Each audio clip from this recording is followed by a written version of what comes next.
20 वर्ष की रूबी लखनऊ के आशियाना क्षेत्र में नौकरी कर रही थी।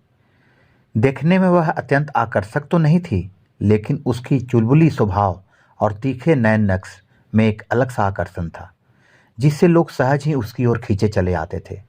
उसकी खुले दिल से बातचीत करने की आदत लोगों को यह महसूस कराती थी कि वह सिर्फ उन्हीं से ही गहराइयों से जुड़ी हुई है। गांव से शहर आई रूबी ने अपने हुनर के बल पर खुद के लिए एक नई राह बनाने की ठानी थी। काम के सिलसिले में उसकी मुलाकात कई लोगों से होती थी, जिसमें आनंद भी शामिल था। आनंद, जो उम्र में उससे करीब 10 साल बड़ा था, लेकिन फिर भी दोनों के बीच गहरी मित्रता विकसित हो गई। जब भी रूबी काम पर जाती तो आनंद उसे लाने और छोड़ने की जिम्मेवारी उठाता, जिससे उसे काफ़ी सहूलियत मिल जाती थी। देर सवेर आने जाने की चिंता से वह मुक्त हो गई थी। इस तरह आनंद न केवल उसका साथी बल्कि एक ड्राइवर और गार्ड की भूमिका भी निभा रहा था। दोस्तों, आज की सनसनीखेज कहानी रूबी नाम के एक महिला की है, जिसकी उम्र 20 साल रहती है और उसके साथ जीवन में क्या होता है, किस तरह के व्यवहार होते हैं और उसके लिए कैसे लोग मर मिटते हैं और आपस में झगड़ा कर देते हैं और बात मृत्यु तक पहुंच जाती है। उसके लिए आप वीडियो में अंत तक बने रहें और इसी तरह की सनसनीखेज कहानियाँ सुनने के लिए हमारे चैनल को सब्सक्राइब करना ना भूलें। तो दोस्तों, चलिए कहानी को आगे विस्तार करते हैं। दोस्ती की शुरुआत के साथ यह रिश्ता धीरे धीरे गहराने लगा। आनंद चाहता था कि रूबी सिर्फ उसी के साथ समय बिताए, जैसा कि हमेशा होता है, लेकिन रूबी का स्वभाव सबके साथ खुलकर घुलने मिलने का था। उसकी इस आदत के कारण कई लोगों को यह आभास होता था कि वह उनसे खास लगाव रखती थी। दोस्तों, यानी कि रूबी जो थी वह सबके साथ में उसी तरह का व्यवहार करती थी, तो उस व्यक्ति को लगता था कि यह मेरे साथ ही ज़्यादा जुड़ी हुई है, मेरे से ही प्रेम करती है। लेकिन ऐसा नहीं था। रूबी एक ऐसी महिला थी जो कि सबको खुश रखती थी। इसी बीच रूबी की ज़िंदगी में इंद्रपाल की एंट्री हुई। वह उसके साथ काम करता था और उम्र में भी बराबर था। धीरे धीरे रूबी ने आनंद की जगह अब इंद्रपाल को तवज्जो देना शुरू कर दिया था और उसके साथ साथ आना जाना शुरू कर दिया था। इंद्रपाल, जो कि सीतापुर जिले का रहने वाला था, अपने कैरियर के लिए लखनऊ आया था। आनंद को रूबी और इंद्रपाल की बढ़ती नज़दीकियाँ बिल्कुल पसंद नहीं आ रही थी और वह मन ही मन यह सोच रहा था कि वह किसी दिन रूबी को इस बारे में समझाएगा। एक शाम रूबी और इंद्रपाल आशियाना के किला चौराहे पर एक चाट के ठेले पर खड़े होकर पानी पूरी का स्वाद ले रहे थे। पानी पूरी रूबी की पसंदीदा व्यंजन थी। संयोग से आनंद ने उन्हें वहां खाते देख लिया और क्रोध से भर गया। जब रूबी की मुलाकात आनंद से हुई तो उसने बिना रुके कहा, तुम इन दिनों अपने नए दोस्त के साथ कुछ ज़्यादा ही वक्त बिता रही हो। यह मुझे बिल्कुल पसंद नहीं आ रहा है।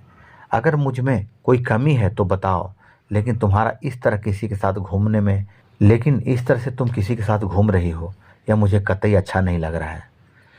रूबी मुस्कुराते हुए सहायता से जवाब देती है, तुम भी ना कितनी अजीब अजीब बातें सोचते हो।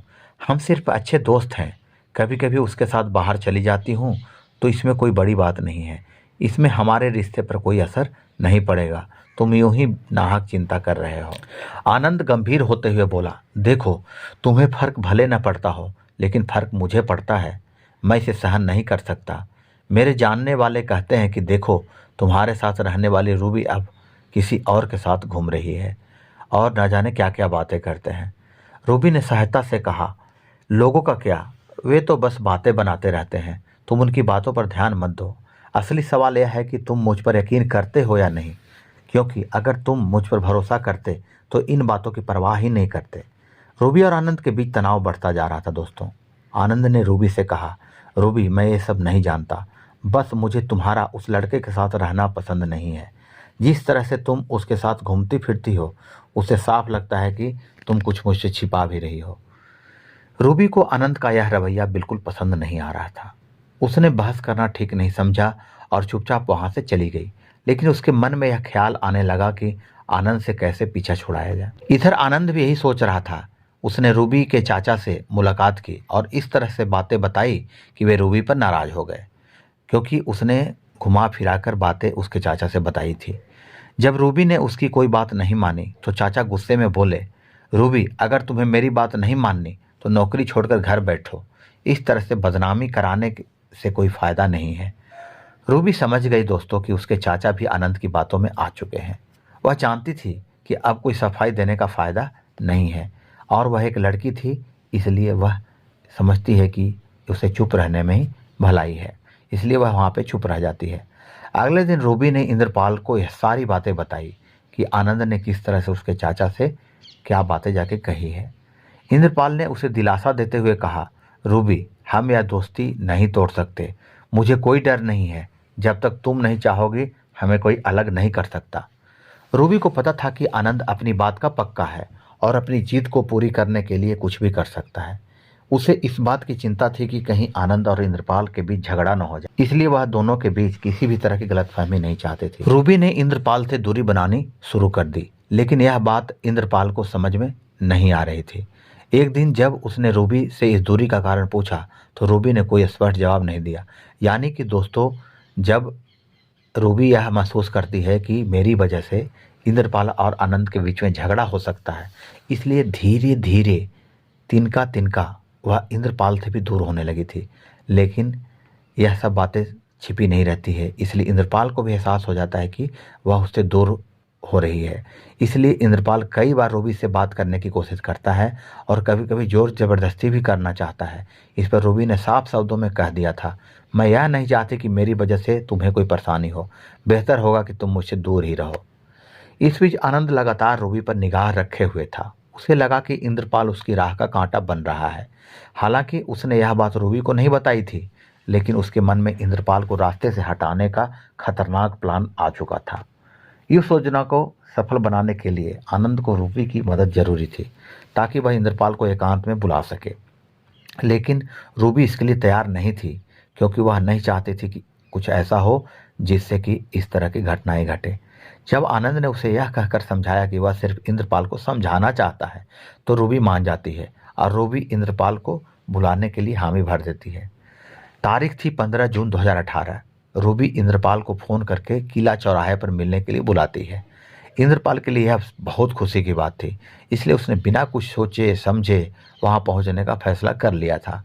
जब वह किला चौराहे पर पहुंचा तो रूबी उसे बातचीत के बहाने बिजली पासी किला के जंगल की ओर ले गई। वहां पहले से ही आनंद, आलोक, अविनाश, गौरव, विकास और सुधीर घात लगाकर बैठे हुए थे। इंद्रपाल को अकेला देखकर सब के सब उस पर टूट पड़े। जब मारपीट में इंद्रपाल बेसुध हो गया तो उसे गला दबाकर मार डाला।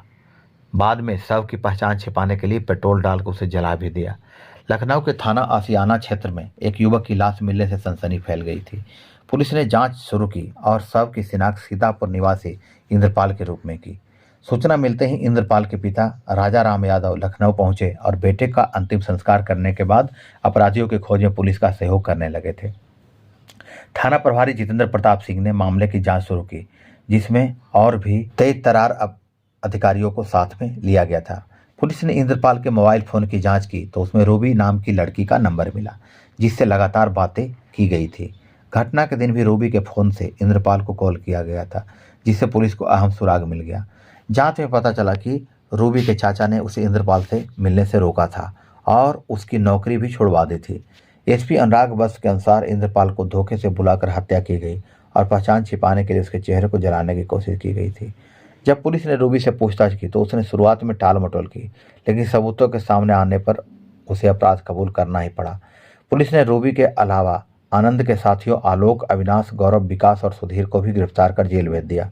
हालांकि 24 जून 2018 तक आनंद फरार था, लेकिन थाना प्रभारी जितेंद्र प्रताप सिंह ने आश्वासन दिया कि उसे जल्द ही गिरफ्तार कर लिया जाएगा। लखनऊ के एसएसपी दीपक कुमार ने इस ब्लाइंड मर्डर केस को सुलझाने के लिए पुलिस टीम की सराहना की और सभी अधिकारियों को बधाई दिया। दोस्तों, मेरा कहानी कहने का उद्देश्य यह नहीं है कि किसी की भावनाओं को ठेस पहुंचाया जाए। मेरा कहानी कहने का यही उद्देश्य होता है कि समाज में हो रही घटनाओं से आप सजग रहें, सचेत रहें। तो दोस्तों, आज के लिए बस इतना ही। मिलते हैं अगले एपिसोड में अलग क्राइम स्टोरी के साथ में। तब तक के लिए सजग रहें, सुरक्षित रहें। धन्यवाद।